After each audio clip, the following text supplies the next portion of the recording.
Here's your field down for the second race. The 2-year-old filly trotters, $4,443 at stake here. This race sponsored by Molly Monuments. Number 1 is Brittany Renee, owned by Gene Prather of Huntsville, trained by Rick Prather. Rick Prather will drive. 2 is It's a Sweet Deal, owned by Ron and Carol Cox of Huntsville. Ron Cox trains, Matt Cox will drive. Number 3 is LB Windy, owned by Ken Buck of Denison, Iowa. Bob Newman trains and will drive.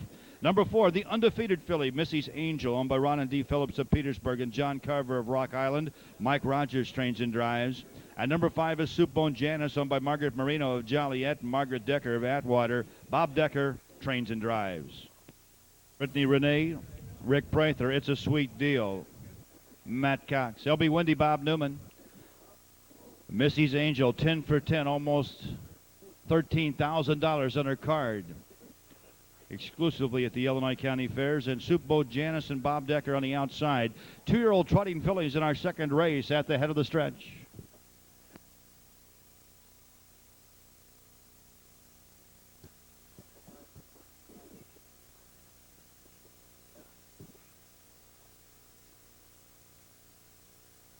Here they come. They're off and trotting. LB Windy's away well on the outside. Missy's Angel.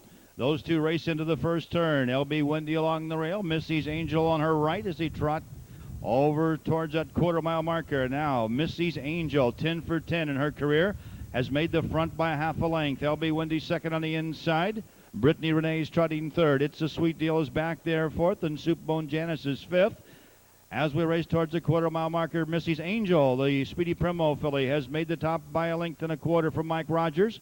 LB Windy is still back there second. Brittany Renee's trotting the third. First quarter was in 34 and 1/5 of a second. It's a Sweet Deal is back there fourth, and Soupbone Janice the trailer as we trot around the upper turn the first time.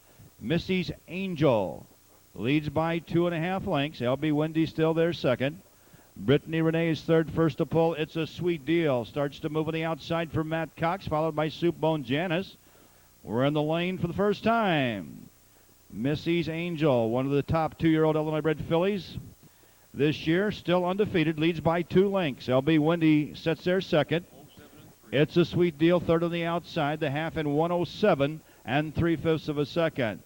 Brittany Renee with the leaders fourth. Soupbone Janice only 4 back fifth on the outside with cover and moving up for Bob Decker. As this field stayed flat past the 5/8 mile marker, they race towards a 3/4 pole.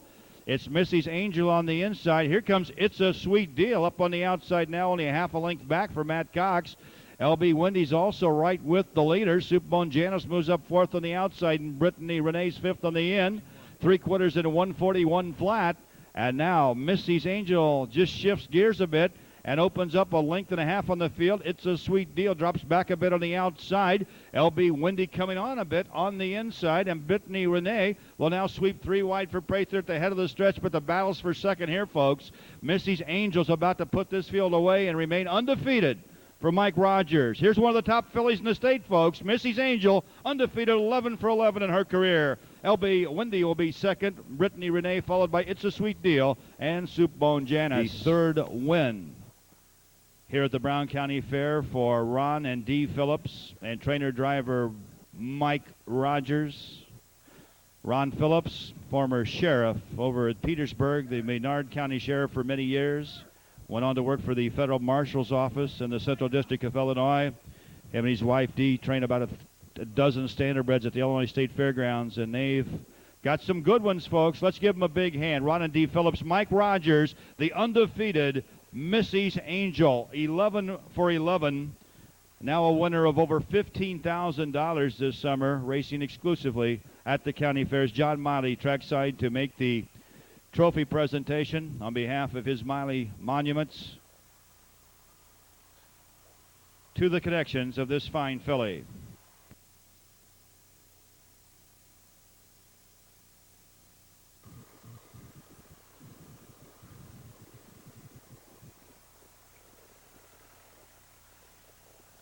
Ed, let's get a word with Mike Rogers, our winning trainer-driver. Mike, you had the heavy favorite, the odds-on favorite in that race. Going down the backstretch to the 3/4, some of those fillies started coming to you. I heard some oohs and ahs in the grandstand because I think a lot of folks had bet on your filly. Did you ever get as nervous as some of the rest of us did? Oh no, she saw Matt coming. She picked up a little more. I tell you, a lot of times that's all it takes, especially with a filly like that. A lot of horses, folks, they actually love the thrill of competition. As soon as they sense another horse is coming, it kind of takes something like that to wake them up. Now, regarding the state fair, we told the folks about this last night. You have to make a $300 payment by April 15th to go for the big $60,000 final. Now, that payment was not made on this filly, so she's not eligible for the big race, but that's not your fault or the Phillips' fault, because the folks that own that filly bought her the last week of June. She was in somebody else's barn when it was time to make the payment. Now, we do have the Director of Agriculture, Chuck Hartke, here tonight. We've got Tex Motes, who's the Bureau Chief for County Fairs and Horse Racing at the Department of Ag. Tell you what I did for you, Mike. I went over there to where they're sitting this evening, and I said, guys, this is a real nice filly, and Mike would like a shot at that $60,000 purse. So I asked the director and Tex, I said, why don't we just say there was a clerical mistake in the office, an oversight. And you know what they did? They smiled real big, and they told me to get lost. Now, having said all of that, there is a race for this filly at Springfield, isn't there? Yeah, the Isoba. Now, that's the Illinois Standard Bred Owners and Breeders Association race.